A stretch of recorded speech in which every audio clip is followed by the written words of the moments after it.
સુરતમાં ટ્રાફિક વ્યવસ્થા ધ્વસ્ત, Romeo type bike સવારોનો ત્રાસ અને ટ્રાફિક જામમાં 108 એમ્બ્યુલન્સ પણ અટકી. સોનગઢ નગરમાં તહેવાર અને ખાસ પ્રસંગોના દિવસોએ ટ્રાફિક સમસ્યા સતત ગંભીર બની રહી છે. શહેરના મુખ્ય માર્ગો, બજાર વિસ્તાર, બસ સ્ટેન્ડ અને ફાટક નજીક ભારે વાહન જમાવટ સર્જાતી હોય છે.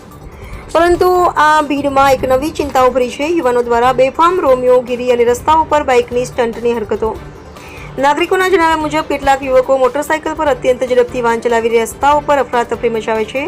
હવે કેટલાક યુવકો વ્હીલિંગ, ઉદમભર્યું શોર અને ધમધમતા સાયલેન્સર રોડ પર પોતાનું શક્તિ પ્રદર્શન કરતા હોય છે.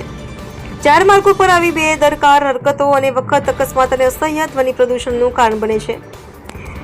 વિશેષ ચિંતાજનક બનાવ તાજેતરમાં થયો હતો, જ્યારે તહેવારના દિવસે બજરા ચોક નજીક એક 108 એમ્બ્યુલન્સ ટ્રાફિક જામમાં લગભગ 20 મિનિટ સુધી અટવાઈ રહી હતી. રસ્તા પર ઊભા વાહનો, વ્યવસ્થિત પાર્કિંગ અને બાઇક સવારોની ધમાલના કારણે એમ્બ્યુલન્સને માર્ગ મળવો મુશ્કેલ બન્યો હતો.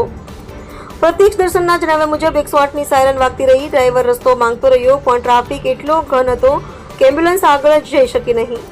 ટ્રાફિક વ્યવસ્થા માટે તૈનાત પોલીસ સ્ટાફ પોતાની ફરજ બજાવે છે, તેમ છતાં તહેવાર અને ભીડભાડના દિવસોમાં માત્ર સ્થાનિક સ્ટાફ પૂરતો નહીં પડે તે વાત સ્પષ્ટ બની રહી છે. નાગરિકોની માંગ છે કે ટ્રાફિક નિયંત્રણ માટે સીઆરપીએફના વધારાના જવાનો તૈનાત કરવામાં આવે અને ધમાલ કરતા બાઇક સવારો સામે કડક કાર્યવાહી કરવામાં આવે. રિપોર્ટર હાર્દિક જોશી, સોનગઢ.